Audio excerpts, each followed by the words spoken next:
Hello everyone, welcome to Swahili Kingdom. So today we are going to do the demonstrative pronouns in Swahili. The demonstrative pronouns, vivumishi viashiria. So first of all, what are demonstrative pronouns? Demonstrative pronouns are the ones that we use to point to something. For example, we have that, these, those. So today we are going to learn all of those in Swahili. And because Swahili has noun classes, we are going to learn the demonstrative pronouns of each noun class. So today we will learn the 10 noun classes, even though Swahili has the seven dominant noun classes. So you are going to learn 10, even though you won't find the 3 most of the time, you will find them some other time. So it's good when you know them.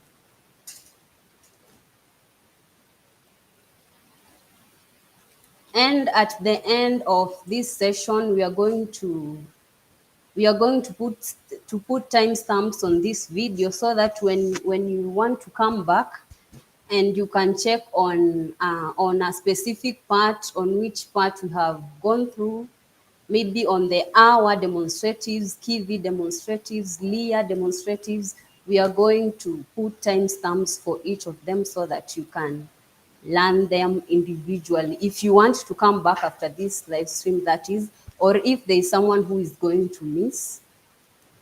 So let's directly start with the A-WA noun class. The A-WA noun class is a noun class that is for animated objects, objects that have life, living things. So the demonstratives for A-WA, we have huyu in the singular and hawa plural, which is these and these. If you have somewhere you can write, please just take note. The A-WA demonstratives, we have huyu for singular and hawa for plural. Example, huyu mtoto or huyu mwanafunzi. Huyu and hawa. And then we have huyo and hao. That, then those. Huyo, hao. That, those. Another example, huyo mtoto, that kid. Hao watoto, those kids. And the last one, which is used to point at the far place, which is that one or those ones, we have yule and wale. This is for our noun class alone. Huyo, hao, hawa, these and these.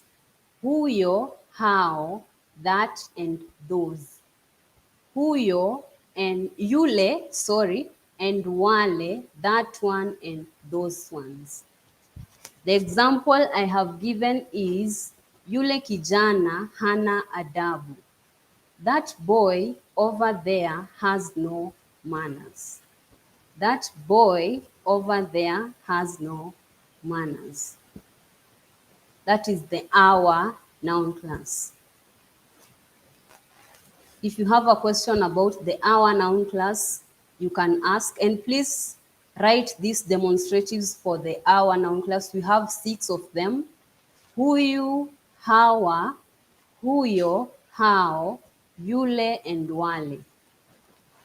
Write them so that you will remember. These ones are only used with the A-WA noun class alone. These 6. Let's go to the next noun class. If there is a question, you can just type the question here in the chats.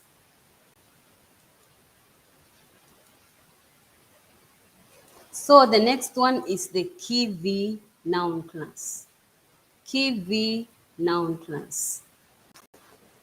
So here are the KI-VI demonstratives. We have hiki and hivi for this and these. This and these. the singular and the plural. Please note that the first one is the singular. After the hyphen, the second one is the plural. Hiki, this. Hivi, these. Example, hiki kikombe. Kikombe is a cup. Hiki kikombe, this cup. Hivi vikombe, these cups. Okay? Then we have hicho, hicho, and then hyphen hivyo. Hicho is that. Hicho is that. And then hivyo is those. Example, hicho kikombe, that cup. Hicho kikombe, that cup. Hivyo vikombe, those cups. Those cups. Hivyo vikombe. Then we have kile and vile. We have kile and vile. An example, kile kikombe, that cup over there, something that is far. Kile, that cup over there. Vile, those ones. Vile vikombe, those cups over there. Those cups over there. Kikombe is the singular of a cup. Vikombe is the plural of a cup. And the word kikombe is in the KI-VI Noun class. An example I have given out is, hiki kifagio hakitumiki. Hiki kifagio hakitumiki. This broom is not usable. Kifagio is a broom. If you didn't know about that, that is a new vocabulary you can write down.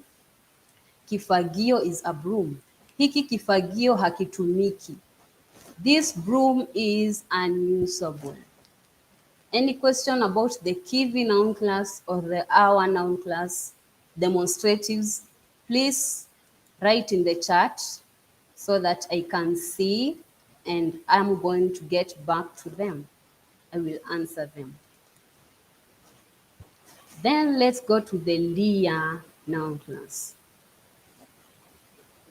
The LI-YA noun class demonstratives are hili, haya, hili, haya, this and these, this and these.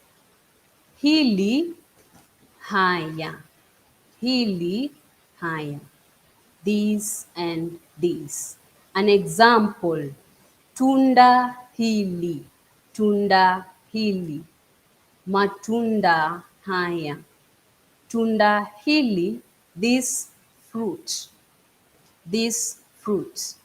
Matunda haya, these fruits. These fruits. Then we have hilo and hayo. Hilo, hayo. That, those. That, those. Tunda hilo, matunda hayo. Tunda hilo, matunda hayo. That fruit, those fruits. That fruit, tunda hilo. Those fruits, matunda hayo. Then the last one, which is used to point at the far place, we have lile and yale. Lile and yale. Example, tunda lile, that fruit over there. Tunda lile, that fruit over there. Matunda yale, matunda yale, those fruits over there. Matunda yale. Lile yale. 6 demonstratives for the LI-YA. Every noun class has 6 demonstratives. So the 6 demonstratives for the LI-YA. An example I used, hilo tunda ni tamu. That fruit is sweet. Hilo tunda ni tamu. That fruit is sweet. Tunda is a fruit. Of course, you know about that because I have used it in the whole of LI-YA. Tunda, fruit. Tamu is sweet. By the way, there is a video on the Swahili adjectives on how to describe the foods. You can check it so that you can know how to say something is sour, something is sweet. Check in the description below. After this session, maybe you can check it out, or maybe tomorrow, any day that you have the availability to check it. Then we have I-ZI Noun class, the demonstratives in the I-ZI Noun class. I-ZI demonstratives are he, he-zi, he, he-zi, this and these, this and these. Example, ndoo hii. Ndoo is a bucket. Ndoo, not ndo, not ndo. Ndoo. Ndoo is a bucket, and it is in the I-ZI noun class. If you want a video or a session on the noun classes, please also comment so that we can know if we will do it the next session, or I will make the notes for it. So let's continue. He and his, this and these. Example, ndoo hii, ndoo hii, this bucket. Ndoo hii, this bucket. Ndoo hizi, ndoo hizi, these buckets. These buckets. Ndoo hizi. Then we have hiyo and hizo. Hiyo and hizo, for that and those. Hiyo is that. Hizo is those. So, example, ndoo hiyo, ndoo hiyo, that bucket. Ndoo hiyo, that bucket. Ndoo hizo, ndoo hizo, those buckets. Those buckets. Ndoo hizo. Then the last one in the I-ZI, we have ile and zile. These ones are used to point at the far place. So when a bucket is far, you'll say ndoo ile, something that is far. Ndoo ile, that bucket over there. That bucket over there. Ndoo ile. Then we have zile. This one is for the plural, those ones. Those ones. Example, ndoo zile pale, ndoo zile. By the way, pale is a word used for, pale means there, pale, there. So you can include it here, or you might not include it. People will still understand you. Ndoo zile, or ndoo zile pale. Ndoo zile or ndoo zile pale. Volume is excellent today. Thank you so much, Glib Jabba. Glib Jabba. Kamran Hassan. Welcome, guys. Glib Jabba and Kamran Hassan. Welcome so much, and thank you for notifying me that the volume is excellent. If you have any question, you can comment. If you have any question, you can comment so that we can go through them. So we were talking about ndoo. So I have said he and his, this and these, hiyo and hizo, that and those, ile and zile, that one and those ones. Example, ndoo hizi ni chafu. Ndoo hizi ni chafu. Ndo, not ndo. This one confused sometimes. Some people get confused by this. They say ndo instead of ndo, ndo. Ndo hizi ni chafu. These buckets are dirty. Let's go to the U-ZI Noun class. If you have any question, you can just write there. You can just write, you can chat. You can chat and we are going to see it and I will answer it back.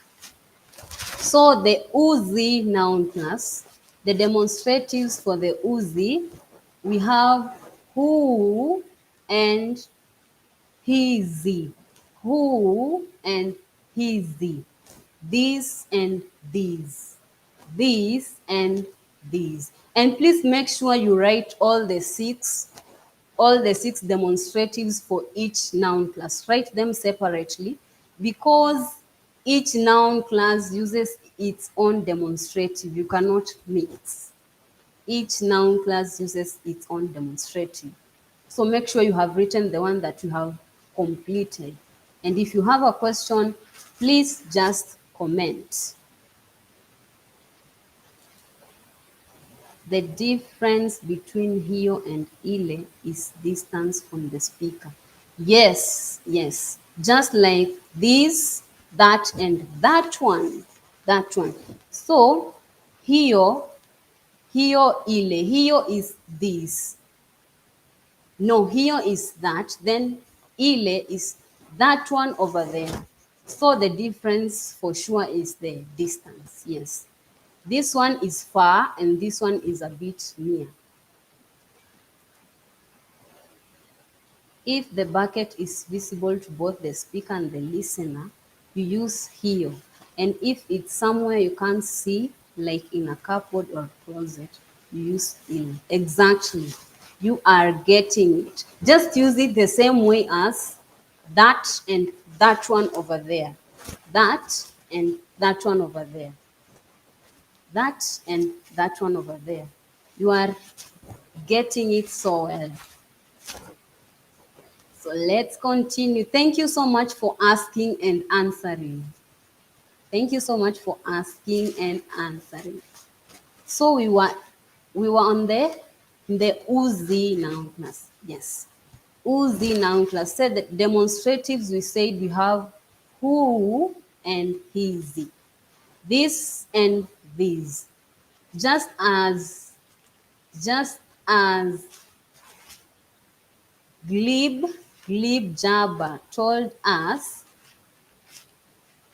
just as Glib Jabba told us, we use those, that and those for something that is a bit near. Then we use those ones and that ones for something that is a little bit, not a little bit far, but far away.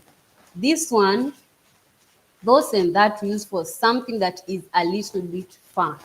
And then these and these we use for something that is very near to us, like this cup, this cup, this cup. So let's continue with the U-ZI demonstratives. Who and his, this and these, very near. Huo and hizo, huo and hizo, that and those, a bit far, a bit far. Ule, zile, ule, zile, that one, those ones, very far, very far.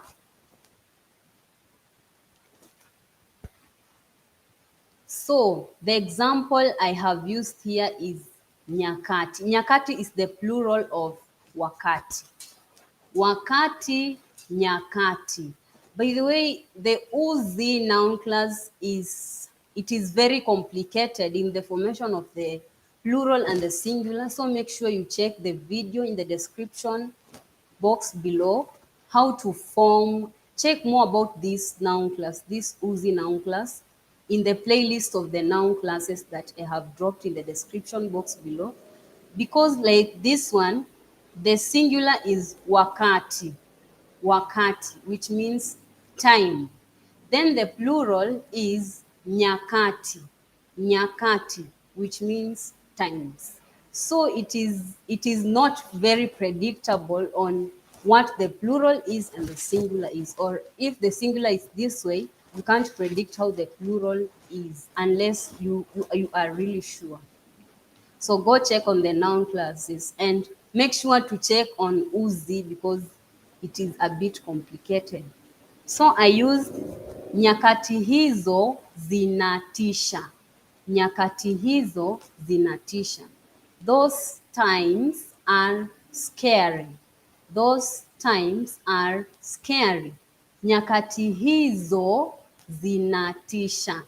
Nyakati is a plural of wakati.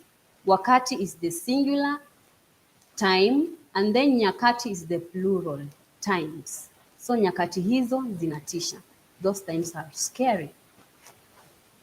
If you have a question about that, just write, okay, I understand.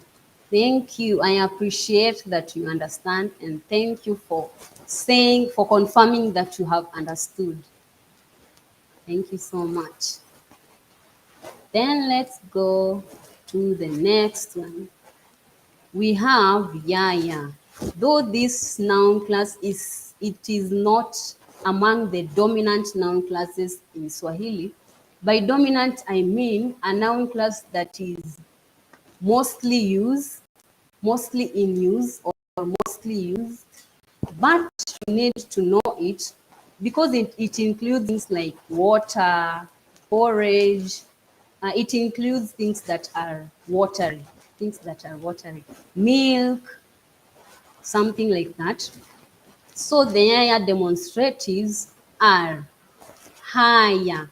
And by the way, YA demonstratives talks about, I mean, it includes nouns that are only in plural form.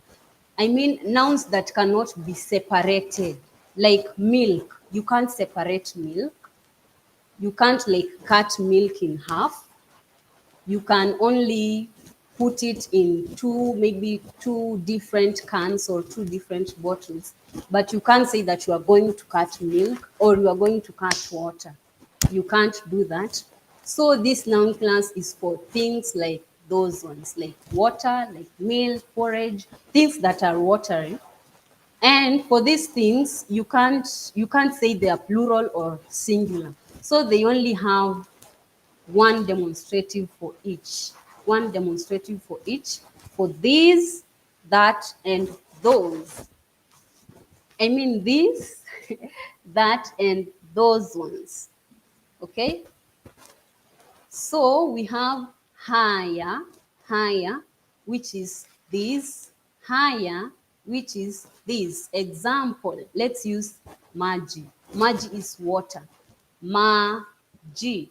Maji. If you don't know the spelling, just say and we will write it for you here. Maji. So we are using maji. Maji is water. So maji haya, this water. Maji haya, this water, Maji hayo, that water,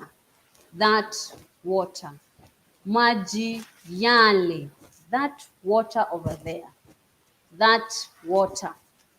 Okay, so we don't have plural or singular with this noun class because you cannot, I mean, you cannot cut water.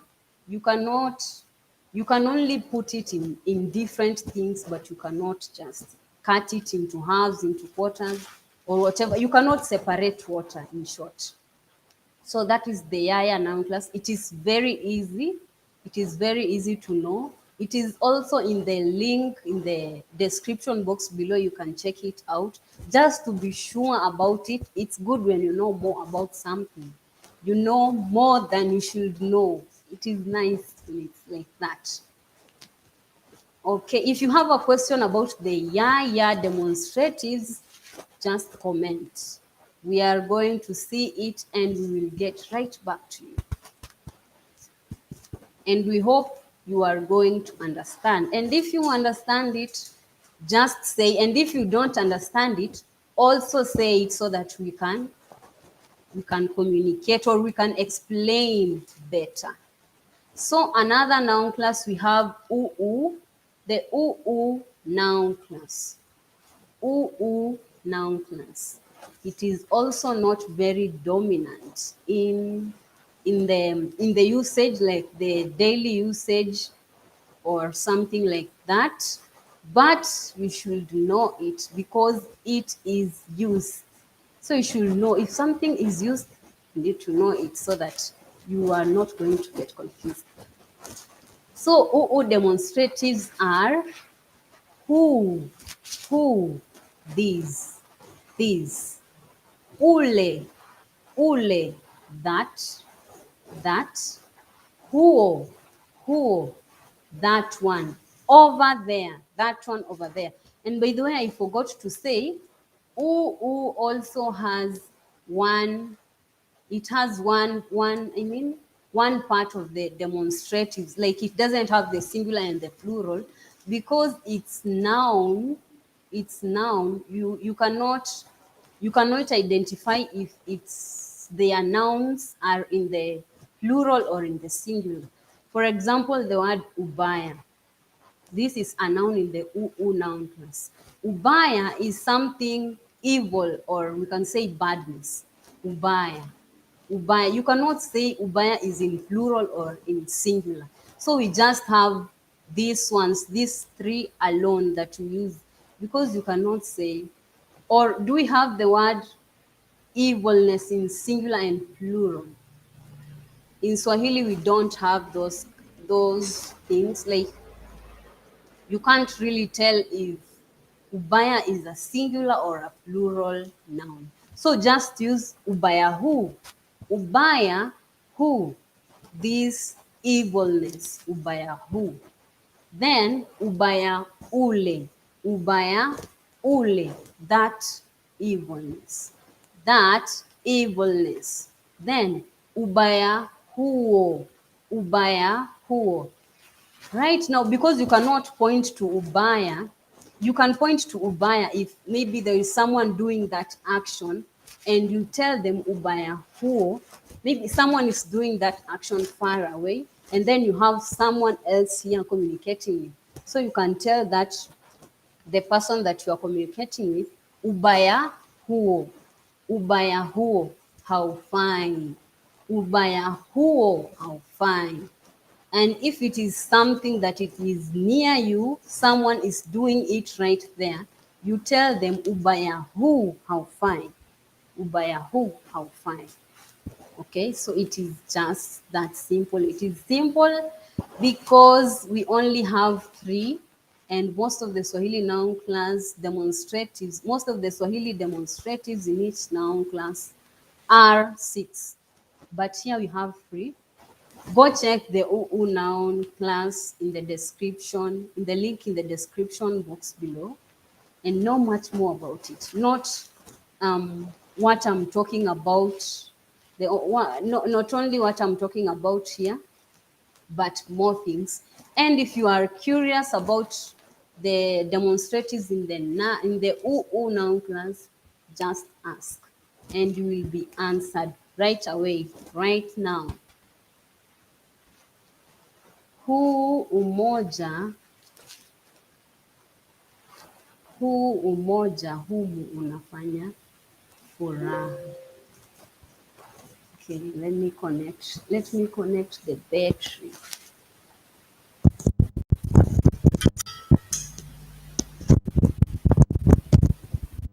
Okay, I was connecting the battery. So lead said huu umoja humu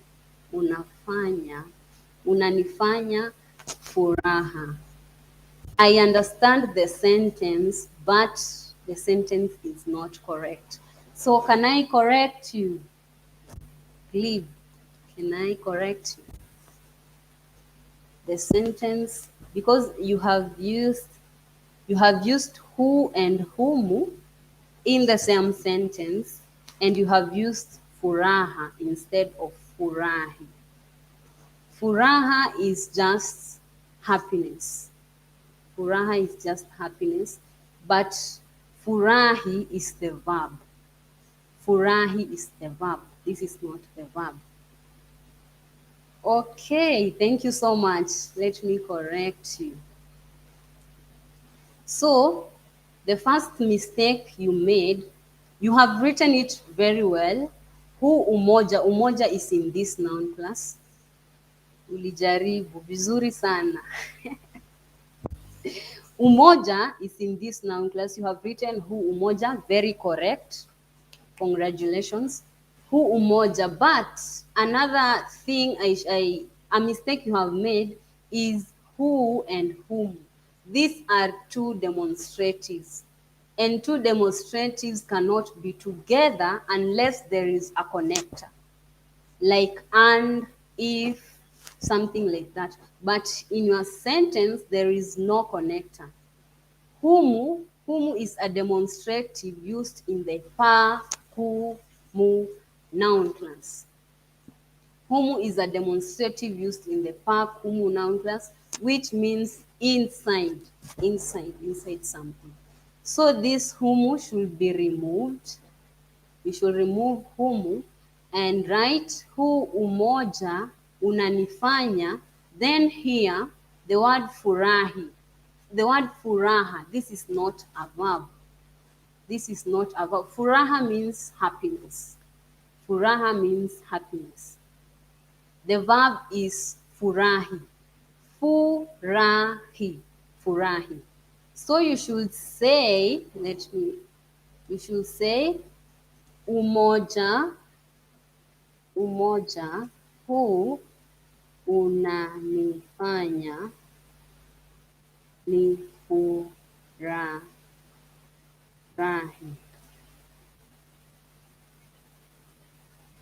If you write umoja huu unanifanya nifurahi. Umoja huu unanifanya nifurahi. Okay? Umoja huu unanifanya nifurahi. I hope you are understanding. Please tell me if you are understanding, or I should add more things on my explanation. Humu and who cannot work together unless there is a connector. Humu and who cannot work together unless there is a connector. So you have understood or not? And if someone else have not understood about, if someone else has not understood about this example, you can comment and you tell us where you have not understood it, and we will redo it again. We are not tired to explain until you understand. So huu umoja, better said. Hello, Rebecca. Welcome.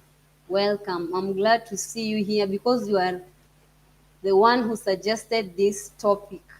So I hope you'll get something from here. Rebecca said, better said ni kusema umoja huu unanifurahisha. Yeah, this one is also correct. Umoja huu unanifurahisha. This one means this unitedness. Umoja huu unanifurahisha. This unitedness makes me happy. It's actually the same. It's actually the same. And umoja huu unanifanya nifurahi. It's the same. Umoja huu unanifurahisha and umoja huu unanifanya nifurahi. The same. So similar. If you have more sentences you can construct, you can ask a question about the previous noun classes that you have talked about. You have talked about so many noun classes, the U-ZI, I-ZI, A-WA, KI-VI, LI-YA. We have talked about those noun classes. So let's continue. If you have anything, any other thing to say, just comment down there. So we were doing the U-U noun class. Did we finish on the U-U noun class? We didn't talk about the example. So U noun class, the example I used is ubaya. Ubaya huo hausemeki. Ubaya huo hausemeki. That evilness is unspeakable. That evilness is unspeakable. Ubaya huo. Ubaya huo. An action that is not near you. Something to note, the U-I noun class talks about actions. Actions that are nouns.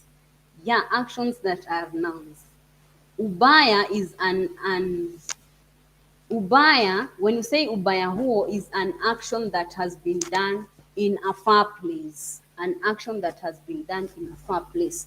Ubaya ule, ubaya huo is a very far place that you can just point. Ubaya huu is a far place but not that far. And then ubaya huu, this place, the action is happening right here. So let's go to the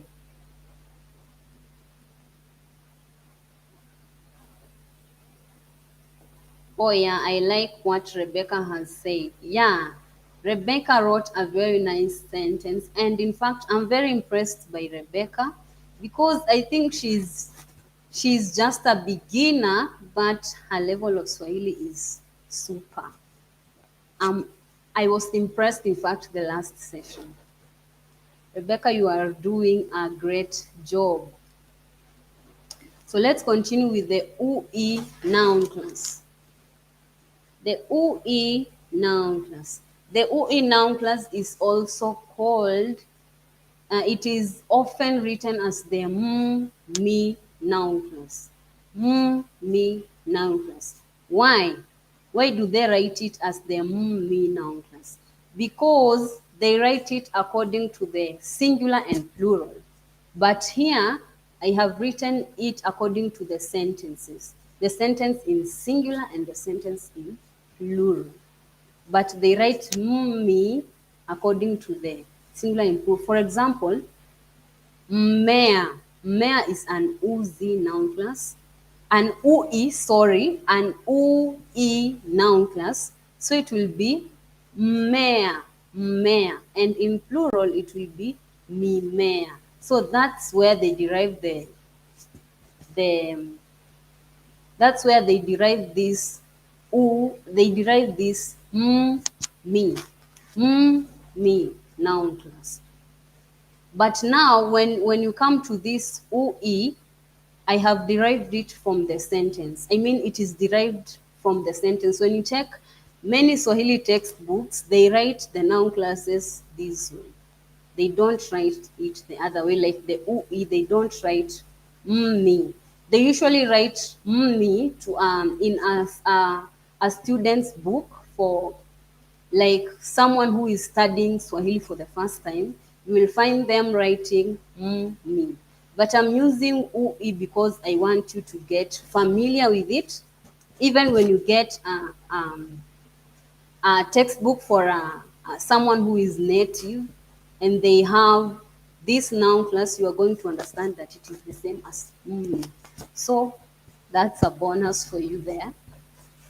So I write UI because of the sentence, the singular plural. For example, mmea, mmea, mmea. Okay, it has two M's. It has two M's. So you write mmea umenyauka. You see the verb has u.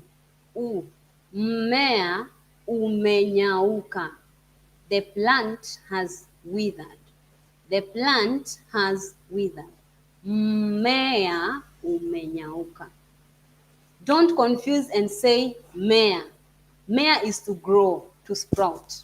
Mea is to sprout, which is written as M-A, M and E for egg, and then A for apple. Mea, mea. Mea is a plant. You need to slow the M because it has two M's, which you need to pronounce. Mea, mea. And the other one to sprout is mea, mea. So I let me go back to why I wrote UI, or why most textbooks write UI. It's because of mmea umenyauka, the sentence in singular. And then in plural it will be mimea imenyauka. Mimea imenyauka. So they use UI. Umenyauka, imenyauka. Umenyauka, imenyauka. So here, so you understand now the one that most people, most of the time most people ask, why is one noun class containing so many things? Like we have this we have ui, and it is also written as me. Why is that? So that is the answer. The me, it is written according to the plural singular of the verb. Example, mmea has at the beginning. The plural mimea has me at the beginning. And OE is written according to sentences. Example, mmea umenyauka. Mmea umenyauka. Umenyauka starts with U. The plural is mimea imenyauka. Imenyauka. Imenyauka starts with I. So that's the answer. So let's see the example. Mmea ule pale umenyauka. That plant over there has wither. Pale, pale.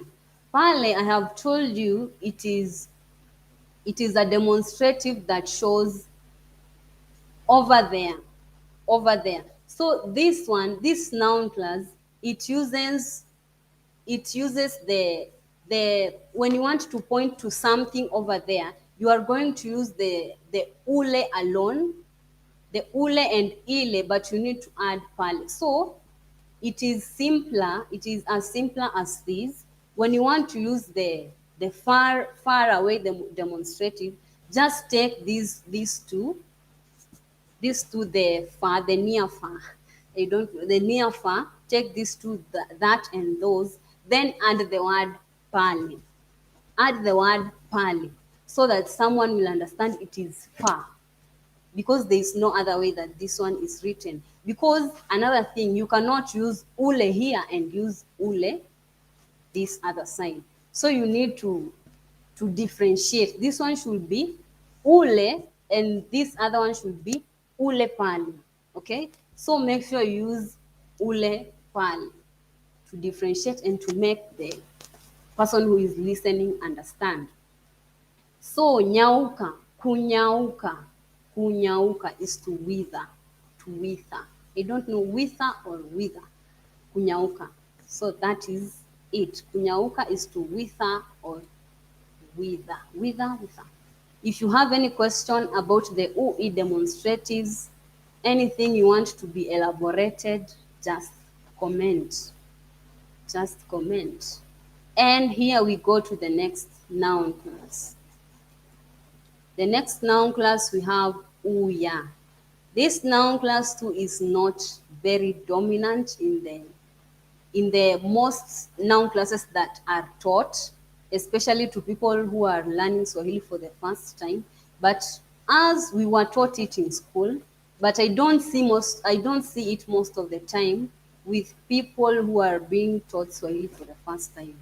But it is something you should know if you are learning Swahili. So let's go through it.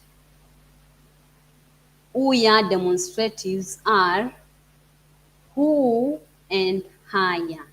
Who, haya. These, these. Who, this.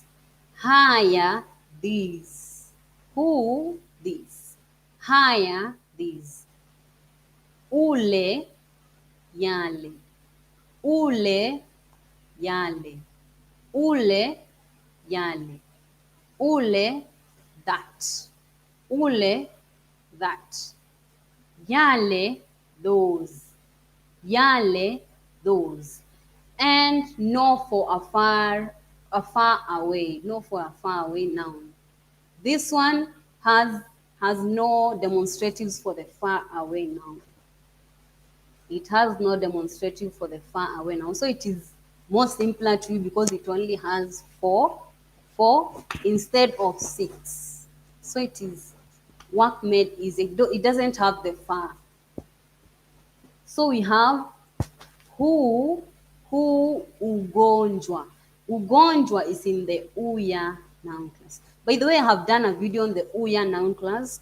You can check the link in the description box of this video, and you will find it has a playlist on the noun classes. Just go to that playlist and it has all the noun classes, all the 10 noun classes. They are there. Plus pakumu is also there, which is very important. It is a locational, I don't know, locational noun class, something like that. But it is not really a noun class, but it uses some sort of noun class thing. So ugonjwa huu, ugonjwa huu. First of all, let me talk about the singular and plural of these nouns. So the singular, we have ugonjwa, and the plural, we have magonjwa. You can find it on textbooks written as the U-MA noun class. Why? Because of the singular plural, ugonjwa, magonjwa, U-MA noun class. But in the normal textbooks, like the one that teachers use here to teach, like in schools, you will find it written as U-YA because of the sentence. The sentence is singular and the sentence is plural. Ugonjwa, ugonjwa unatisha. Ugonjwa unatisha. A disease is scary. Magonjwa yanatisha.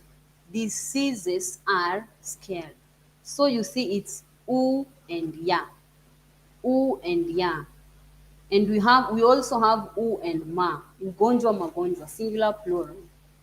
Ugonjwa unatisha, magonjwa yanatisha. Okay, so you need to know the two to differentiate. If you see somewhere written as U-MA noun class, U-MA noun class, just know it is the same as U-YA. It is just that this one is for sentences, singular and plural, and the U-MA is for the verbs, the nouns themselves, singular and plural. So the sentence I've used is the example, ugonjwa ule unatisha. Ugonjwa ule unatisha. What is ugonjwa? Ugonjwa is a sickness. Ugonjwa is a sickness or a disease. Ugonjwa is a sickness or a disease. So ugonjwa ule unatisha. That disease is scary. That disease is scary. You have any question about the demonstratives in the U-YA? Ask. Just comment, and or you can also write a question. You can also not necessarily a question. You can comment a question. You can comment a formed sentence. We correct you here. I and others who are here can correct you. So you will have a very big opportunity to shine. So come on and shine. Let's go to the next as you are still thinking of what you're going to do. Actually, this one is the 10th noun class. We have finished the 9 noun class. After this, maybe I'm going to go to the first 2 that I have, the A-WA and the KI-VI noun class that I have finished, and I just go through them. Or after that, we are going to make some sentences about them, more sentences in the noun class. So let's the E noun class. English will say the I noun class, but in Swahili it is called the E noun class. Okay, A, E, O, U. The E noun class. So the demonstratives here are he, this, hiyo, that, ile, that one. And it has no plural nouns. He, hiyo, ile. Why doesn't it have plural nouns? It is because of the nature of its nouns. I mean, why doesn't it have plural demonstratives? It is because of the nature of its nouns. Example, the word tama. Tama. Can you say if tama is in singular or plural? Tama, greed. Tama. Tamahi, tamahi, tamahizi. This greed, what? I can't even form a sentence with tama in plural. Tama. Yes, it can be formed in Swahili, hizi tama, but it doesn't make sense. Hii tama, hizi tama. Hiyo tama, hizi. Don't use it in the plural forms. Just use these three ones. We have he for this, hiyo for that, and ile for that one, far away. Example, hiyo tamaa haitakusaidia maishani. We have a verb here, a new verb, kusaidia. Kusaidia, to help. To help. Maisha, life. Maishani, in life. Remember the ni suffix. The ni suffix, it is prepositional. When you use the ni suffix, your sentence will have a preposition. Like maisha is life, maishani is in life. Nyumba is house, nyumbani at the house. Something like that. Hiyo tamaa haitakusaidia maishani. That greed won't help you in life. That greed won't help you in life. If you have questions about the EE noun class, make sure you comment them here. Make sure you comment them here, or you can form a sentence. You can form a sentence on any noun class that we have done. And when you form a sentence, please indicate the noun class in brackets that you have done, so that everybody will be able to understand you. I don't want something that I will be the only one to understand, but all of us can understand. So just identify the noun class that you have used. So let's go to the A-WA noun class, because it is the noun class that I started with, and I also have some things to add on. The A-WA noun class, most of the time you will find it written as the M-WA noun class. Why? Because of the same reasons that I have said. People who are writing textbooks for learners, especially learners who are learning foreign languages, or not necessarily foreign, but something that is new to you, you are not taught in school, or maybe you are not a native, something like that. They write the noun classes according to the plural and singular of the noun. Plural and singular of the noun. But Swahili textbooks that they used to teach in schools, for example, here in Kenya, there in Tanzania, the Swahili textbooks that they use A-WA. The A-WA is the singular and the plural in a sentence. An example, let's use an example with the M-WA. M-WA is the same as A-WA noun class. So M-WA will use the example of mtoto. Mtoto. Mtoto is a child. It starts with m. And then the plural will be watoto. Watoto. Wa. But what I don't like about this style is because not every plural singular word will have m and wa in a certain noun class. For example, the word kijana. Kijana is in the A-WA noun class, the M-WA noun class, because it is something that it is a living thing. Kijana is a person. It is a living thing. I mean, it is a living thing. So, like when someone is learning and they see M-WA noun class, they see it as the singular plural, singular, wa plural. But when you see the word kijana, you will think it is in the KI-VI noun class because it has ki in the singular, kijana, and vi in the plural, vijana, which is not true. Kijana, it is in the A-WA Noun class. Kijana anacheza. Kijana anacheza. You cannot say kijana kinacheza. You can say kijana kinacheza, but using when you are making a sentence in a diminutive. Diminutive. Do you remember how to form the diminutive in Swahili? You can say kikijana kinacheza. Kikijana kinacheza.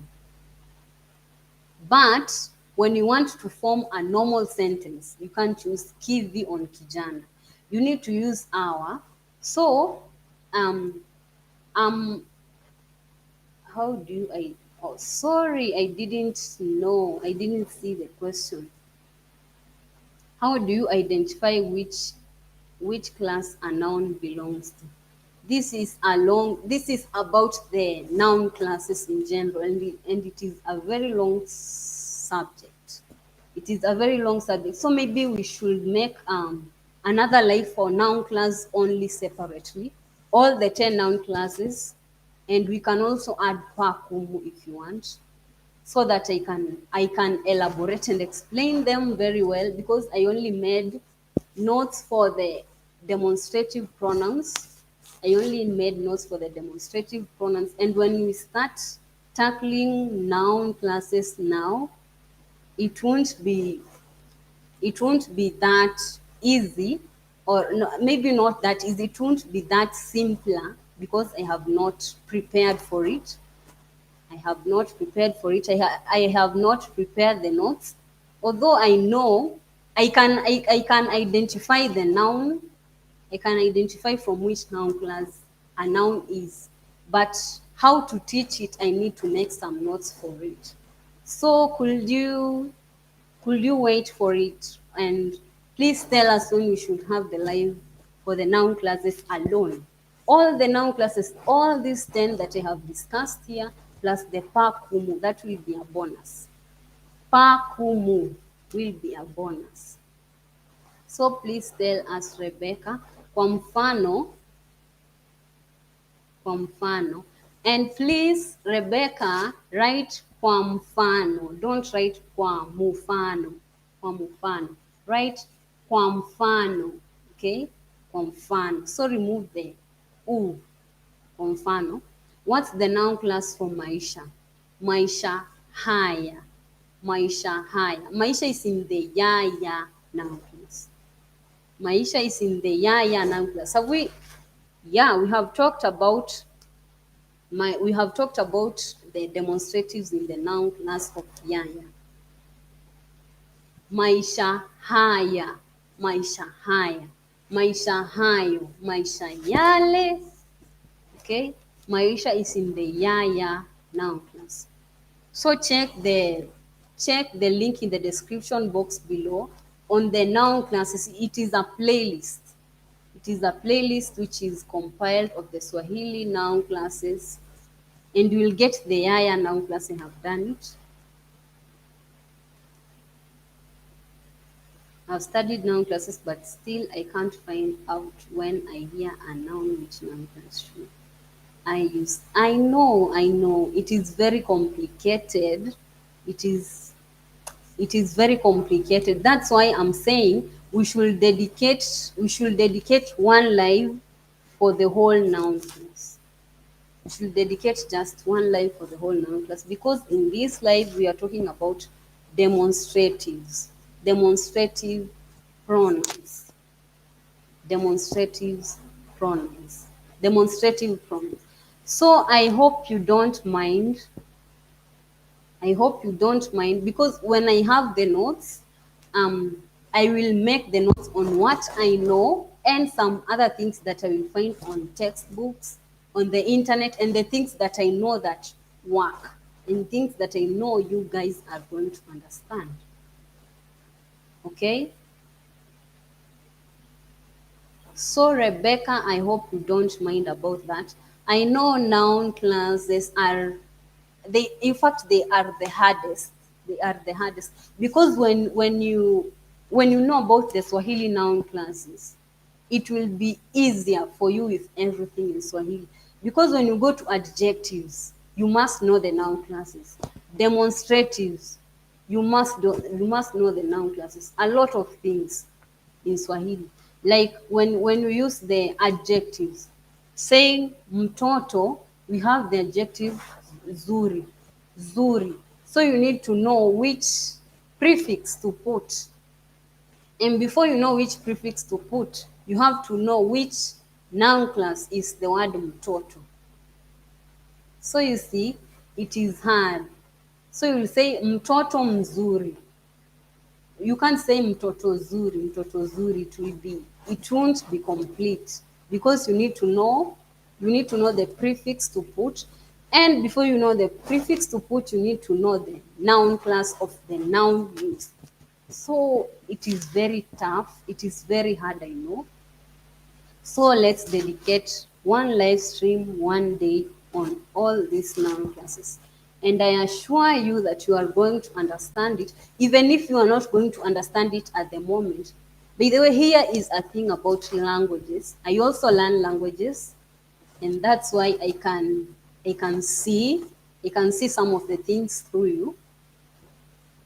Like when you are learning languages, you can study something today, but you won't understand.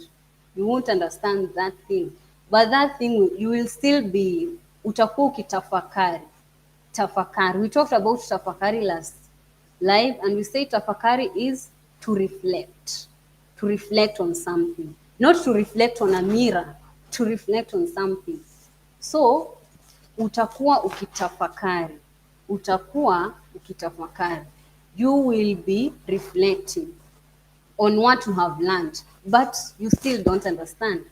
But maybe after a month, that thing will have sunk in your mind. Like sometimes I try to read Spanish, I try to understand Spanish, but I find it like when I read the first time, I don't understand anything. I can't understand anything.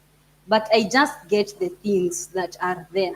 I just get the topic. I get everything that I can on that topic. And then, before I realized about this, I used to get frustrated because I used to think like, why am I studying but I can't understand? Why am I studying but I can't understand? But I got to a point that I could I could remember the things that I have learned a month ago. Like not remembering exactly, but understanding now. You learn something this day, and maybe after a week or after a month, they will now sink. Like for this lesson, I'm sure you won't understand these things like exactly right now. For example, a native can know how to use, maybe in the A-WA Noun class, a native can know if you should use huyu or you should use huyo. Just on the go, a native can know on the go. But for you, it might be hard because it has not sunk yet. So you'll be wondering, should I use huyu or huyo? Until you go back to your book and see, oh, huyu is this and huyo is that. So that's how it goes. That's how it goes. And after a while you'll see yourself, oh, this one I should use huyu, this one I should use lile because it is fun. This one, like your brain, the brain is such an amazing thing. It takes things slowly by slowly. Okay, so Rebecca, we are going to have noun class dedicated especially for you, because, and I know many other people are struggling with noun classes. So here noun classes are not easy. They are not easy. I know that. So that classes will be dedicated to Rebecca, especially to Rebecca and all the others, all other members of Swahili Kingdom, or if you're not a member of Swahili Kingdom, but you are learning with us, the noun classes will be dedicated to you. So when is our next live? Our next live will be on Friday at the same time, 3 p.m. or 2:30 p.m. East African time. So Rebecca, are you satisfied? Please tell us if you are satisfied or what you would like us to do. Please tell us so that you know when you get a response from someone who you have answered their question, you feel at least okay. You feel okay, not just at least, but you feel okay. Right now, I feel at least okay. I'm not that much okay. But when Rebecca answers if she's okay with it, I will be much more okay because she is okay. So Rebecca, please answer. So let's go. We were talking about the I-WA Noun class. Saying, what were we? I hope you have understood about the why they use the mu, wa, and awa, because people get really confused. Someone will come and ask me, so why? Maybe I will tell them this one is in the I-WA Noun class, and they are going to argue and say, no, you are lying. It is in the mu-wa noun class. So I will just feel bad for them because we are like teachers are like contradicting, not actually contradicting, but they are making the students misunderstand some things.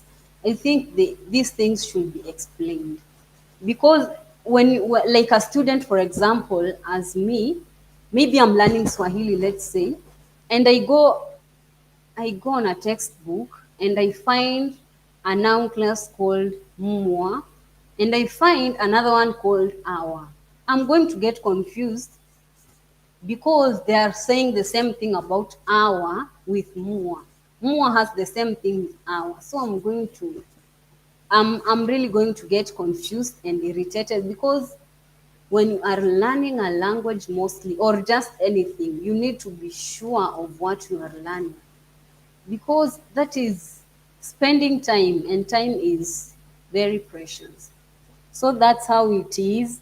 I hope you are not going to argue next time, to argue so much about the hour and the mua noun class, saying no, that is not the correct thing, blah blah blah. So I hope you know now, like kijana. And let me tell you something. For you to understand the noun classes easily, how they are formed, I mean how we get our, use the sentence. Don't use the plural and singular. Like the way they use mua, don't use mua, use our. Because as I have explained the reason for the word kijana, kijana is in the our noun class. But when you use the mua, it is supposed to be, the prefix is supposed to be M. And this one does not have an M prefix. Nouns that have M prefix is like mtu, mtoto, nouns like those ones. Mtoto, watoto, mtu, watu, mwa. But kijana, vijana, it is not there at all.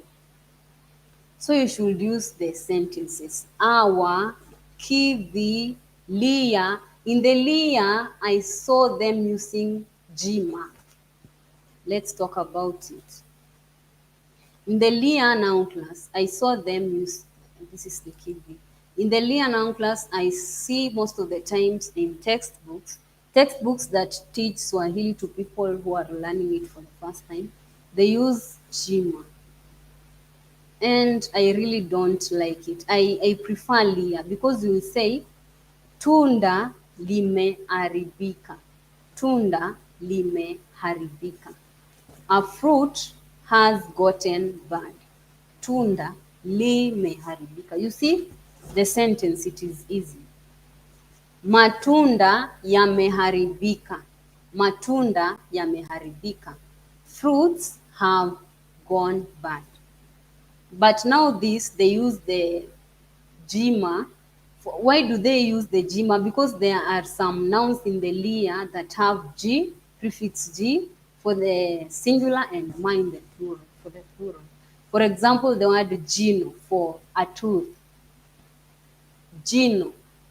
Gino, meno. Gino, meno. Singular, plural. Gino is singular, meno is plural. So that way they use jima. But I don't go for that because also jima will use LI-YA in the sentence. For example, jino limeng'oka. Jino limeng'oka. A tooth has come out. Kung'oka, kung'oka is to come out. Like, I don't know how to explain it. Tung'oka, kung'oka is to come out, like something that has sticked somewhere and then it comes out. That is kung'oka. Kung'oka is to come out. And then kung'oa is the verb that means now to remove the thing that has sticked. Like when you say kung'oka, it is something that has come out on its own, to come out on its own. But kung'oa, it's when you remove it. You let it, you remove it. Kung'oka is to let it out, let it go out on itself. But kung'oa is removing it. So that is another verb you need to write. Kung'oka and kung'oa. Kung'oa. And by the way, the verb kung'oa, I have just remembered something. Kung'oa, it is used here kwa lugha ya mtaa, kwa lugha ya mtaa or lugha ya mtaa. I explained last live what is lugha ya mtaa. Lugha ya mtaa. It can be translated to street language. Lugha ya mtaa. Lugha ya mtaa. So we use the word kung'oa, lugha ya mtaa, when someone says the Swahili word differently. Like instead of saying hilo tunda, someone will say hiro tunda. So people are going to say umeng'oa. Umeng'oa. Like you have not pronounced it well, you have failed. Kung'oa. So make sure you write that it is used as lugha ya mtaa. It is not Kiswahili sanifu. It is not Kiswahili sanifu, but it is used in lugha ya mtaa. Yes, kung'oka. Yes, kung'oka. Kung'oka. We have kung'oka and kung'oa. Exactly, kung'oka. Kung'oka. You have written it very well. Have written it very well. Thank you so much for writing it down. Some other people are going to know. So what have we said is tung'oka? Tung'oka is when something like a tooth, something that has stuck somewhere, gets out or pulls itself out. Like, do you know when someone is young, like maybe 5 years, 6 years, 7 years old, 5 to 7 years old, they usually remove the teeth. So that one in Swahili we will say kung'oa meno. Kung'oa meno. To remove the teeth. Kung'oa. But when you want to say like removing an action, when you remove it, you will say, yeah, when you remove it, you say kung'oa meno. But kung'oka is when it gets out on itself. Kung'oka. There are some instances when the teeth will just come out on itself. That is called kung'oka. But when you remove it by yourself or another person removes it, it is called kung'oa. And when removing it by yourself, you can use the G infix. Kujing'oa. Kujing'oa. Okay. Ng'oa, remove something that, yes, yes, yes. Remove something that is fixed in a place, exactly. Kung'oa. And what about kung'oka? That thing removing itself. That thing removing itself. But it is different when you say kujing'oa. It is like kung'oka is a reflexive of the thing.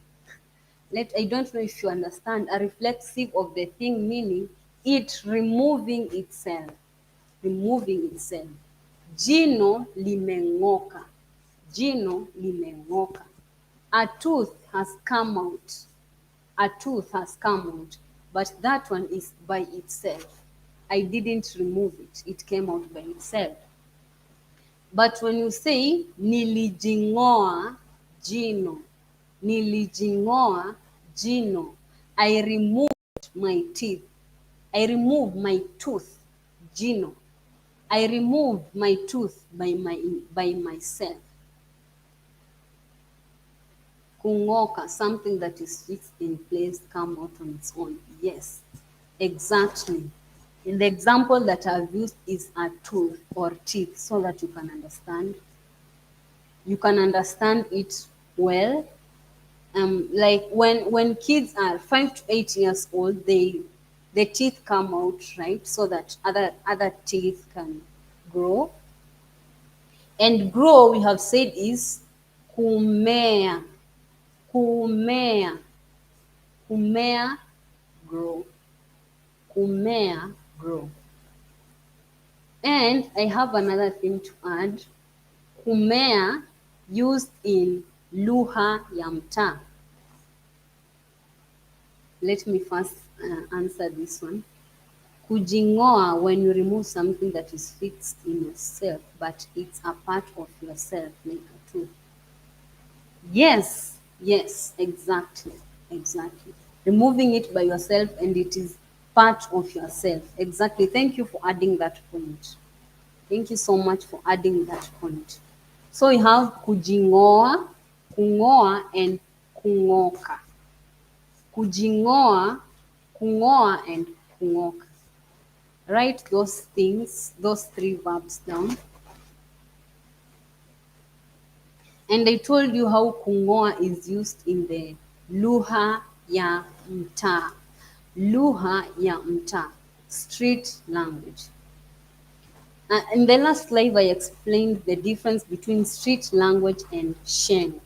When you come here to Kenya, you will hear people saying Sheng. You will hear people saying Sheng. So what is the difference between Sheng and the street language, lugha ya mtaa? Sheng is a language that is used here in Kenya, especially. I don't know if Tanzania or other countries speaking Swahili use that name for Sheng.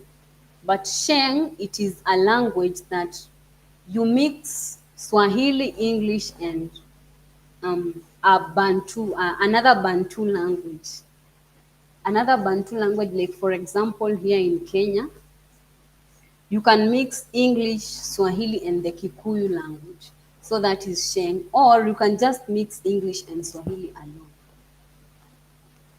That is what is called Sheng. And lugha ya mtaa are those, they are just words made they are just those words made specially for a street language. Like they are not in the Swahili Sanifu dictionary.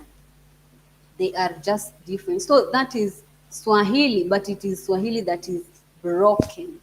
Swahili that is broken. It doesn't like when you know Swahili Sanifu, you cannot understand Sheng or lugha ya mtaa.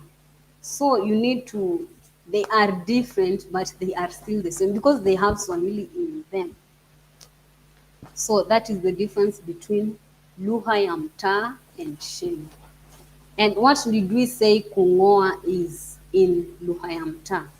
We said kung'oa in the lugha ya mtaa is when you say something when you say a Swahili word wrongly, when you say a Swahili word wrongly, for example, even for example, this sentence, hilo tunda ni tamu.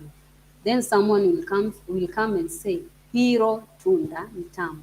So in that case, they will tell you umeng'oa. You have spelled it wrongly or you have failed. Something like that. Because you said hiro tunda. Hiro tunda instead of hilo. Hilo, and you said hero.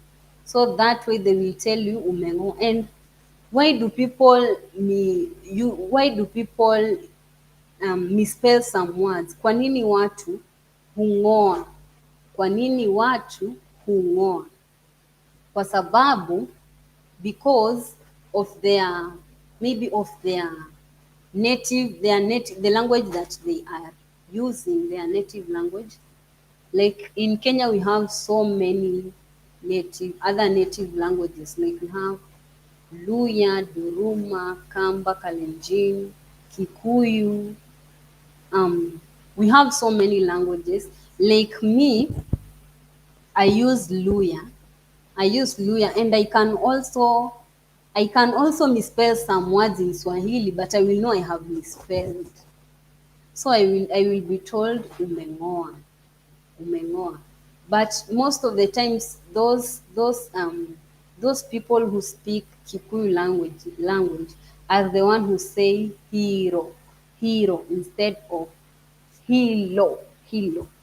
Tunda hilo ni tamu, not tunda hiro ni tamu. So you now know the meaning of kung'oa, kung'oka, kujing'oa. You know the lugha ya mtaani of kung'oa, right? You know the difference between Sheng and lugha ya mtaa. You know what is street language in Swahili. What does it mean? You now know it. I welcome any question.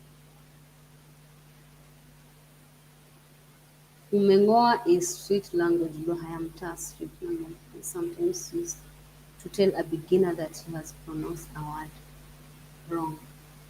Yeah, not only a beginner, but anyone who pronounces it wrong. Even I also pronounce some words wrong, but I correct it afterwards because I know I have pronounced it wrong. So a beginner or whoever you are, as long as you pronounce it wrong, you will be told umeng'oa. And this one here is right. Thank you so much for writing it down. Other learners should write this one so that you are not going to forget. And by the way, after the end of this live, I'm going to put timestamps. I've just known about this recently. It helps those people who want to look for a specific thing, but when they search for a video, they get a whole video like for 1 hour.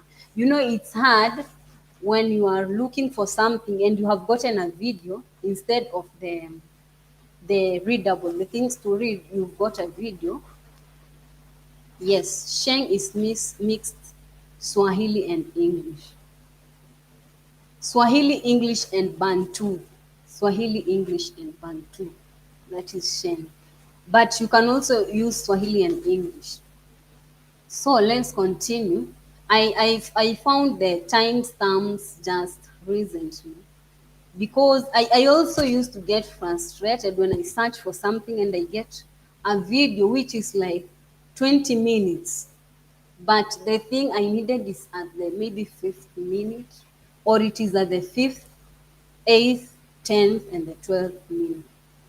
So I used to get frustrated, but right now because of timestamps, when I search for a video and I get it, I can just go down to the description and check for the timestamps where the thing I want exactly is.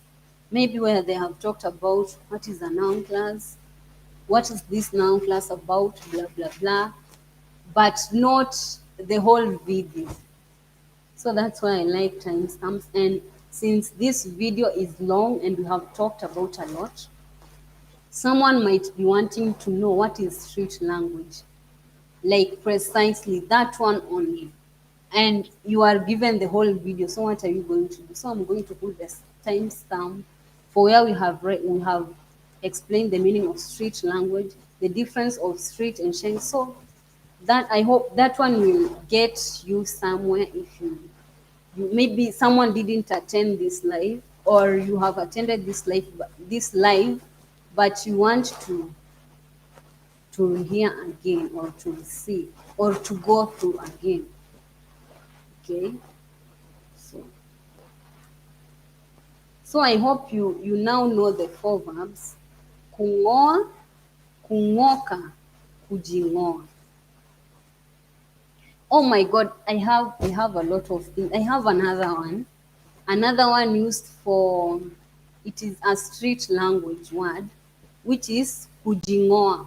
Kujing'oa, we have said in the real Swahili, it is used as a reflexive, removing something, a fixed thing that is part of your body by yourself, like the tooth. Removing your tooth is kujing'oa jino.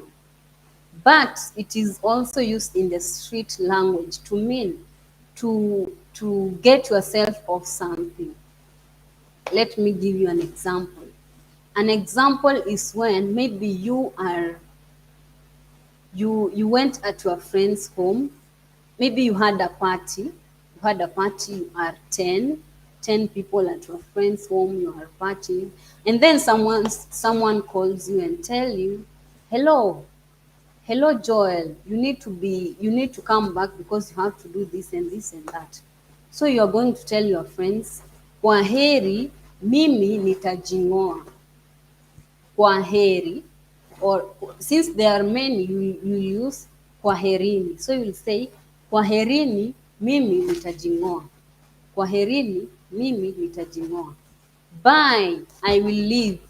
Or I will, it can be used as leave, to leave. Instead of saying nitaondoka, many youngsters find it boring. So they use kujing'oa. They say mi nitajing'oa. Kwaherini, mi nitajing'oa. Or they can say, if you are leaving right at the moment, you say, kwaherini, mimi najing'oa. Mimi najing'oa, naenda, najing'oa, naenda. Something like, it is very interesting. So instead of saying mimi naondoka, but it is lugha ya mtaani, so you need to use it at the appropriate place. Don't go and use it at an official place.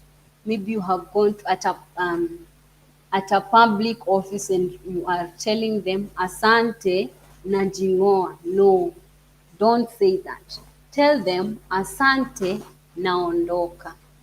Naondoka, I'm leaving.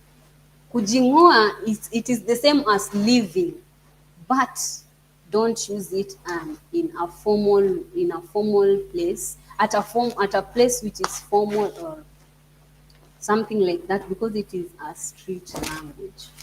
Kujing'oa, you can use it with youngsters. They will feel happy when you tell someone najing'oa. They are going to smile. In fact, oh, unajing'oa, sawa tuonane. But when you tell them naondoka, they will say, oh, sawa, just like that. But when you use the street language with them, they are going to be more happier.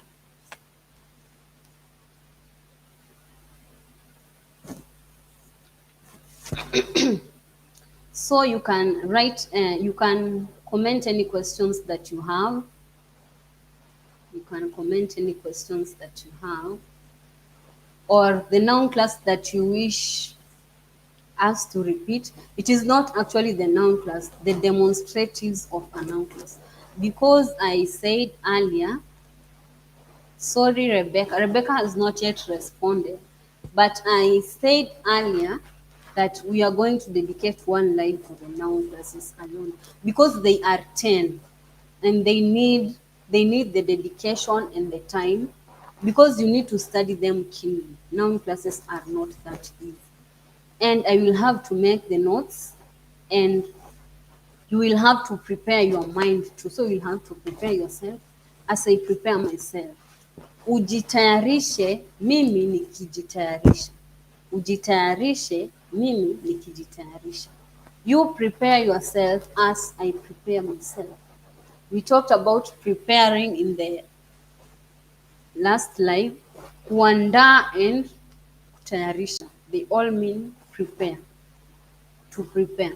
Kuandaa, kutayarisha, they both mean to prepare. Kujiandaa and kujitayarisha, they both mean to prepare oneself. Like when I say ujiandae, mimi nikijiandaa. Ujiandae, mimi nikijiandaa. Prepare yourself as I prepare myself. Prepare yourself as I prepare myself. As you can notice in that sentence, I have not used the word as in Swahili, which is kama. I have not used the word as in Swahili. Can you say ninajing'oa matatu if you are getting out of? No, you can only use this verb. Yeah, you can say, yeah, exactly. You can say it, ninajing'oa, but don't say ninajing'oa matatu. Say ninajing'oa kwa matatu or ninajing'oa kwenye matatu. Ninajing'oa kwa matatu or ninajing'oa kwenye matatu. Or you can just say mimi najing'oa. Najing'oa. It is perfectly explainable by itself. But you can include the place of course. Ninajing'oa kwenye matatu. Don't say ninajing'oa matatu. It is not understandable. Ninajing'oa kwenye matatu. Or ninajing'oa kwa matatu. And what is getting off a matatu? Kushuka. Kushuka, to alight. Kushuka from a matatu. And what is to ride on a matatu? Kupanda. Kupanda.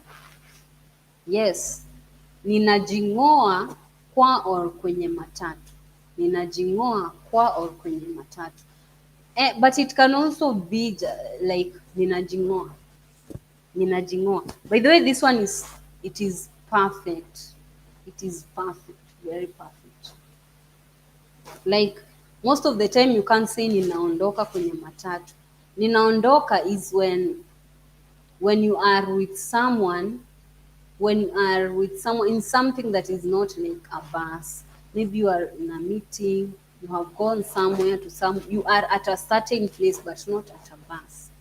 You can't say naondoka. You need to say nashuka. Nashuka. But when you say ninajing'oa, it is perfect. In English, when you say I was so scared, I nearly jumped out of my skin. Can we use kujing'oa in this type of sentence? No.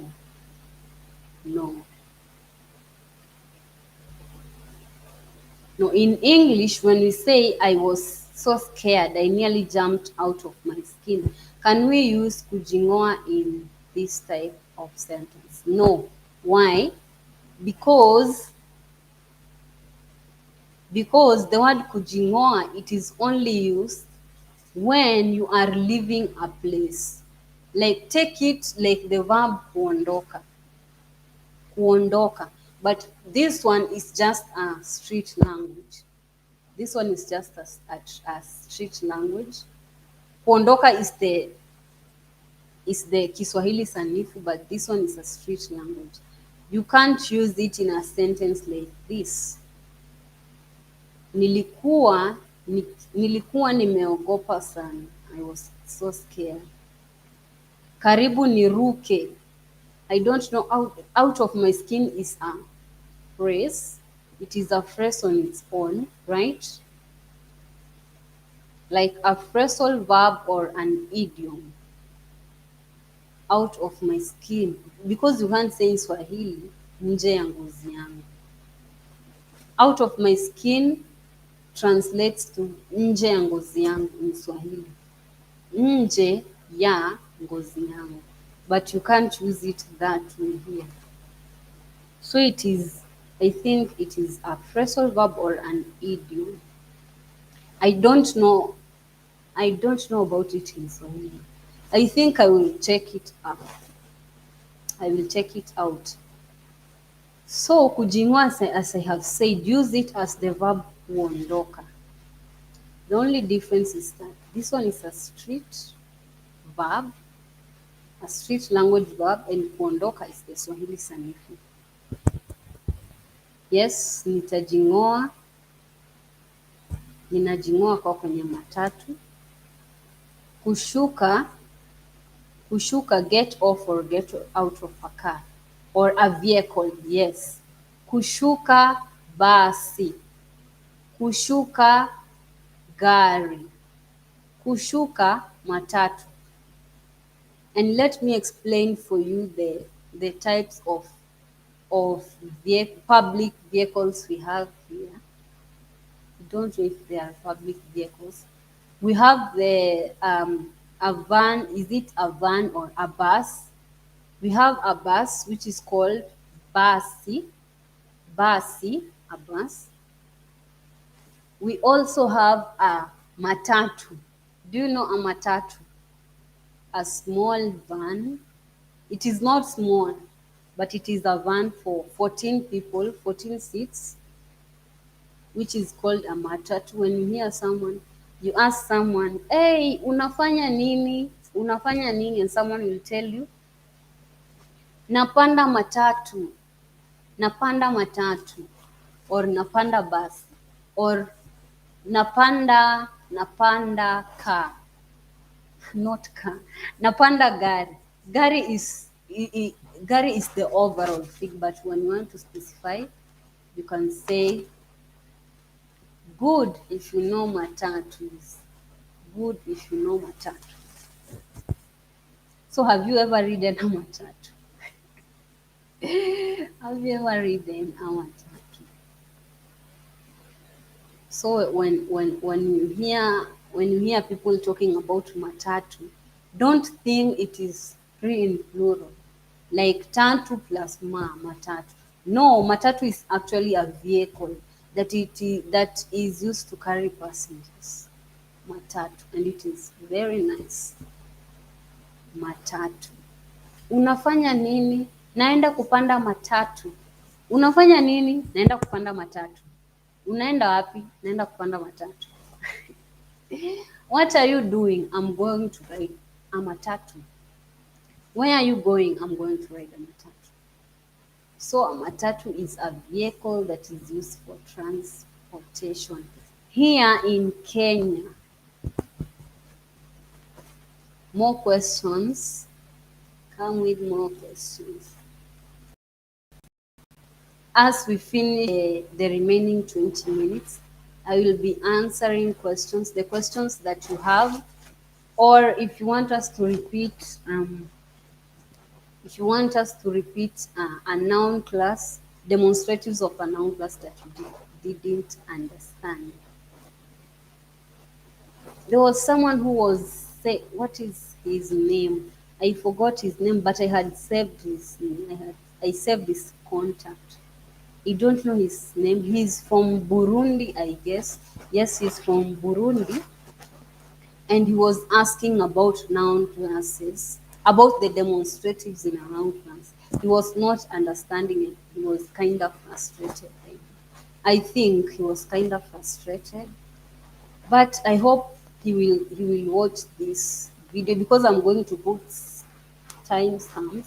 Even though he said he saw a message saying that he didn't have enough data to watch a video on YouTube, but I totally understand him on that. It is not easy when you don't have data to watch a video on YouTube, because sometimes it is expensive. So I don't know how we are going to help him. I think maybe he can join on our Discord session on Saturday, Sunday, because on Saturday, Sunday, we are going to talk about the overall things we talked about here. We talked about here on these 3 lives, and we will say on what we can do on Discord to improve ourselves on those weekends. Something that is fun, because it will be a weekend. Something that is fun and we are going to learn from it. Maybe we can do a Swahili poem. We can do a Swahili poem. We can do a Swahili paragraph, translate it and read it. Yeah, because Discord is very fun because of those things. So you can do all of those things. So is it hii matatu?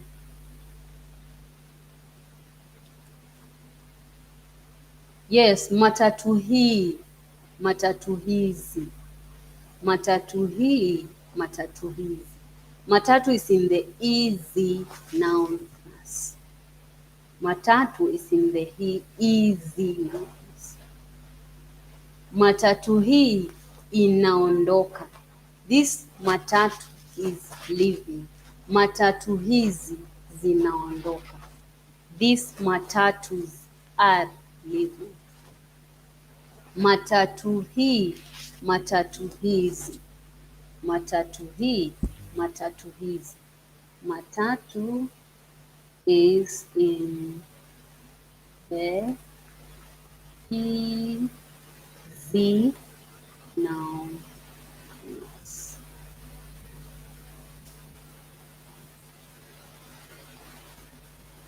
Matatu is in the I-ZI Noun class. Matatu hii, matatu hizi. Back to the topic. Oh, goodness. You know how to do it. You know how to do it. You know how to do it. Jabbar, leave Jabbar. I think this is Dan. Dan, huyu ni wewe. Daniel.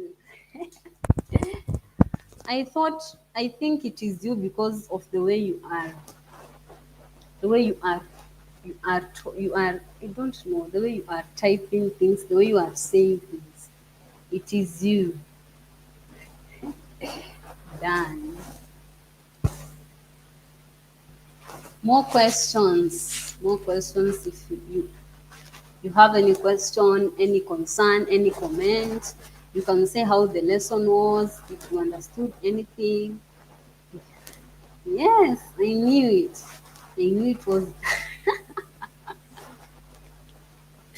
I know your way of asking things, your way of typing, you are very inquisitive. When I tried to look up matatu in a translator, it kept coming up as me. Yeah, it is hard to find those kind of things because I think it is not even in the Swahili, what is it called? In the Swahili Sanifu.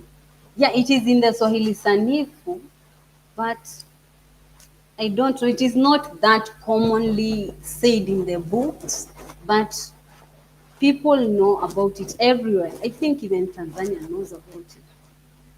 Everywhere where they speak Swahili, they know about it. They know about the matatu. Or maybe it is only here in Kenya that we use matatu. And by the way, fikiria maswali matatu muhimu. Yes, ambayo unapaswa. Exactly. Fikiria maswali matatu muhimu ambayo unapaswa kujibu. Consider 3 important questions you need to answer. Exactly. So when you search the word matatu, you will actually be given it as 3. Yes, that is true. It is 3. But as a noun, it is a vehicle. A vehicle that carries passengers. It has 14 seats. another thing I wanted to add is how the youngsters, or how matatu is called in the street language, in the Sheng. How matatu is called in Sheng. Matatu is called mathri. Because why do they call it mathri? Why do they, like, you can ask something, unafanya nini? Naenda kupanda mathri. It is the same as naenda kupanda matatu. Naenda kupanda mathri. Why do they call it mathri? Because tatu is three, and then ma is the infix, is the prefix used. Like they use ma tatu. Tatu is the three.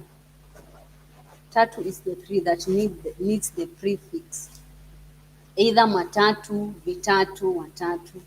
So people, the Sheng, people who I don't know if Sheng was constructed. I just found it and I also used it, so I don't know. So the people who constructed this Sheng, or how this Sheng emerged, they call this word matatu. Like you won't found many youngsters saying matatu. Like you can't ask like maybe a 16-year-old, you ask a 16-year-old unaenda wapi, and then they tell you naenda kupanda matatu. It is very rare. They will tell you naenda kupanda mathri, naenda kupanda mathri. So write this one. It is a Sheng for matatu, and matatu is a vehicle that carries passengers. Matatu is a vehicle that carries passengers. Its Sheng is mathri. So today you have some Sheng vocabularies, some Swahili vocabularies, some street language vocabulary. So you have a lot to write and you have a lot to memorize. So by the end of maybe next month, maybe on Christmas, you'll be remembering these things like nonsense. You'll be remembering these things like, let me return Dan's sentence.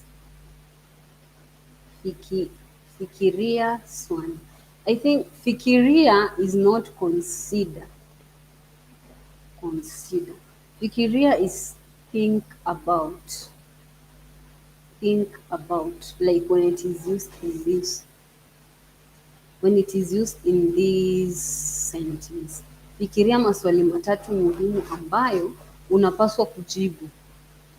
Think about 3 important questions.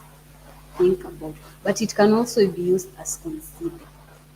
Very good, done. Very good, very good.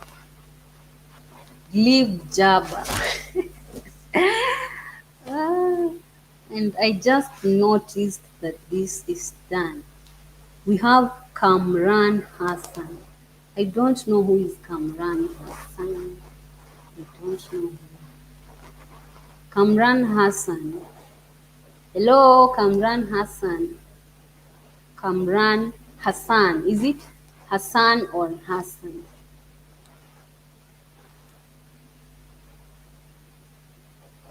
And Rebecca. Where did Rebecca go? She needed to be here for this lesson because she was the one who recommended or suggested this lesson. She said she had problems with this lesson and she needed it on a live. I don't know where she is, Rebecca. Well, I only copied the example from the internet. I didn't find it. Oh, you are quite, what shall I say? You are quite wise. You are quite wise. Unapaswa, I mean, kufikiria can be think about or consider. Yeah. Just as I say, think about or consider. Then write this noun, mathri and matatu. Math3 is the language, the Sheng that youngsters use for matatu. Instead of saying matatu, they say Math3. Ma and three, Math3. It is nice.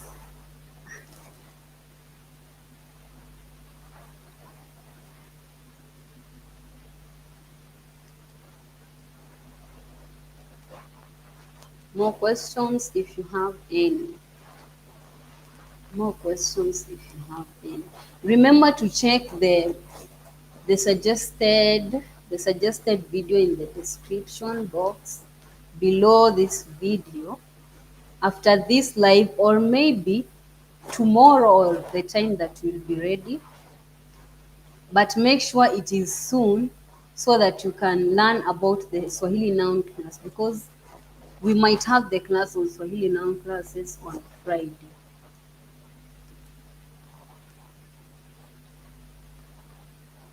Yeah, yes.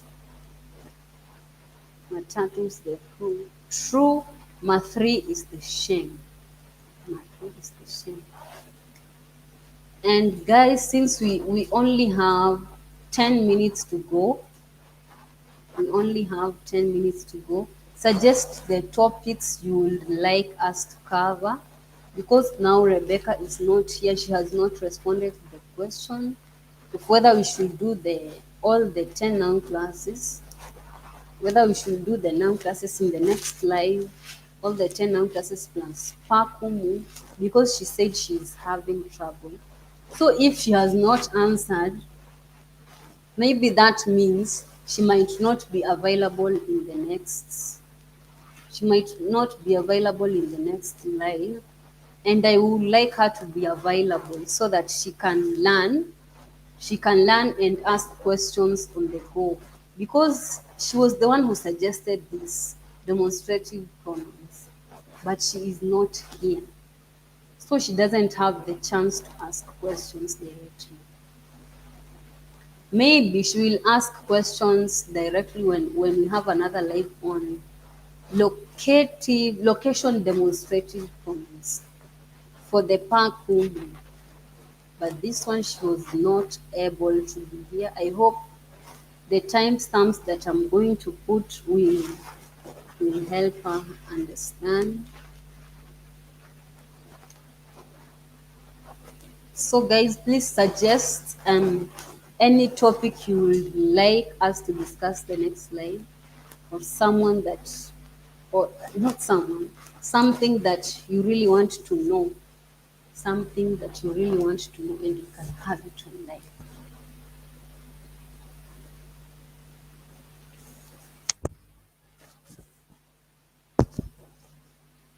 Suggest your topic, suggest, comment.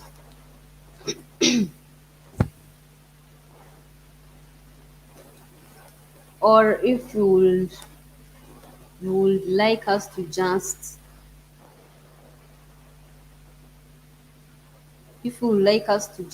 do the noun classes, tell me also.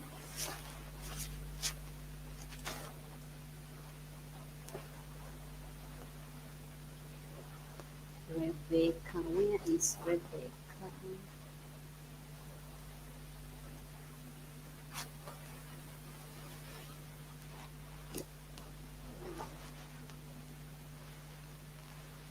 Comment the topics you would like us to discuss next time.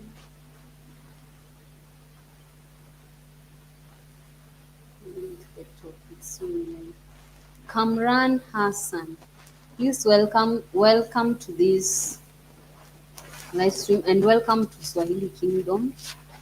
We teach Swahili here, and I hope you have understood your session this time. And Kamran Hassan, you can suggest a topic you would like us to talk about, or if you are a beginner, you can tell us maybe in the greetings.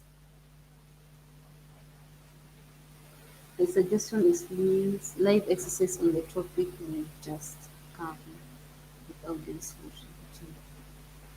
Yeah. Oh, so this is your suggestion. In every life, there should be questions for people to answer. Yeah, it's so unfortunate. It's so unfortunate. It is so unfortunate. Is that your question, Dan? In every life that we have, I should write questions for the people who are viewing. Maybe at the before 30 minutes. I mean, before the video is over in 30 minutes, I should give the questions then correct.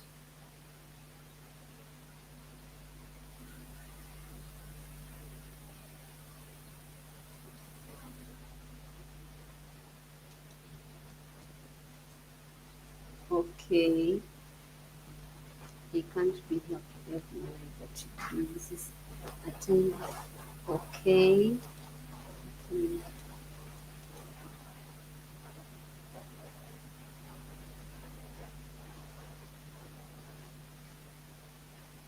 So every life that we have, we should have questions. Questions for the people who are viewing. Or what do you mean by this suggestion, Dan?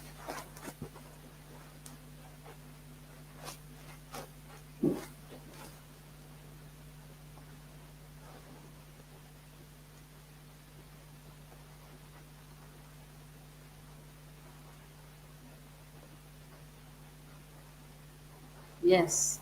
Monday, Wednesday, and Friday. Monday, Wednesday, and Friday. Monday, Wednesday, and Friday. Yes.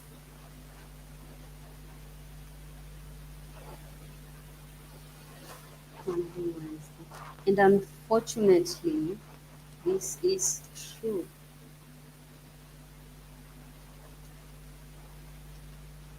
I want to call on what is her Kamran Hassan. Kamran Hassan. Comment the topic that you would like us to do.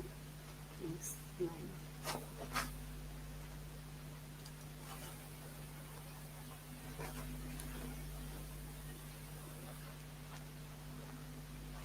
okay, okay.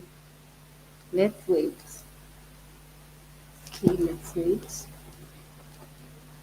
Let's wait for the question. Let's wait for the question. Remember to go check the noun class playlist.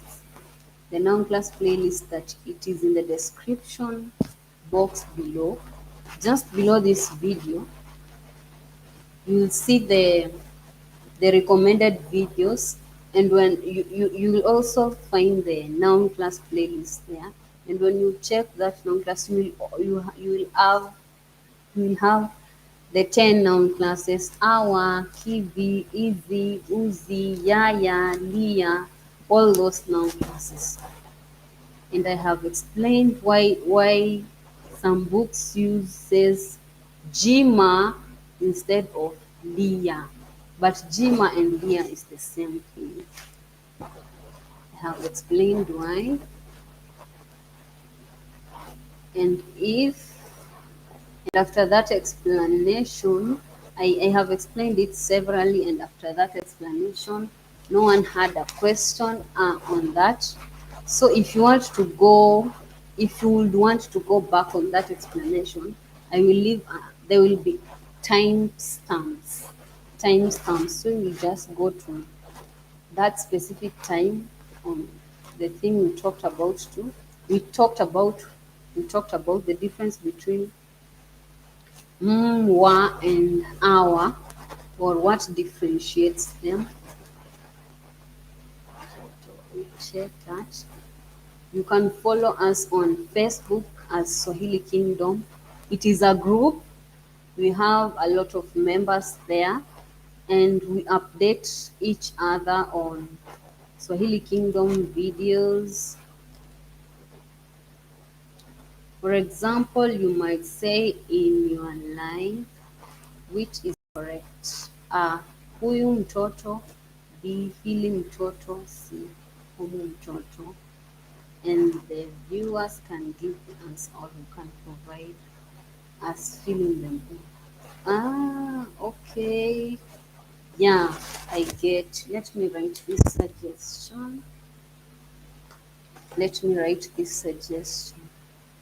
Writing questions on every line. We will try it on our next live on Friday, and let's see how you guys are going to respond.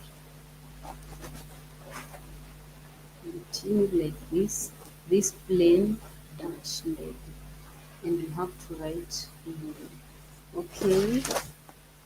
Okay, thank you so much for the suggestion. But if we do this line, we can all practice together and get better at using the demonstratives. Yeah. And I would like people to join in the noun classes line, because they will have a chance to ask the many questions that they have. I know people have, they even ask me so many questions, and sometimes I answer them, but they like don't understand it. They don't know how to explain further to them. So when they join here, they might get the chance to explain, to view those questions, out here, and they will get the response, and more people will learn from there. So you see, it will be a good opportunity for everybody.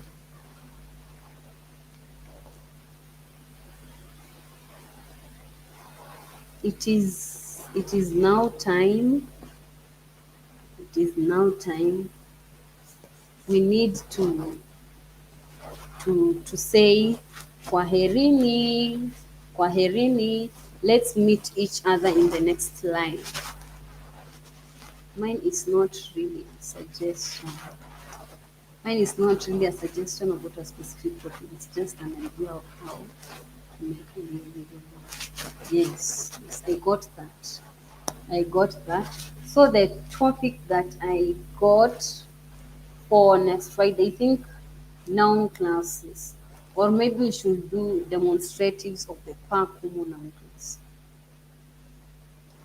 But I really needed the confirmation from Rebecca, and I don't know how I can contact her. I don't know how I can contact Rebecca, because I have not seen her in any group, maybe in the WhatsApp or Facebook. I have seen her only here on YouTube, or maybe she uses a different name. I don't know. So if there is someone who can contact her, or if she will hear this message, please contact me, Rebecca, so that you can get the confirmation from me. But if I will not get the confirmation from her, next week, Friday, it will be either on the noun classes, the 10 noun classes, or the Pakumu demonstratives. Kwaherini, kwaheri ya kuonana, asanteni sana. Asanteni sana na Mungu awabariki. Kwaherini. Bye. Tuonane tena siku nyingine. Let's meet another day. That is on Friday. Siku ya Ijumaa on Friday. Bye.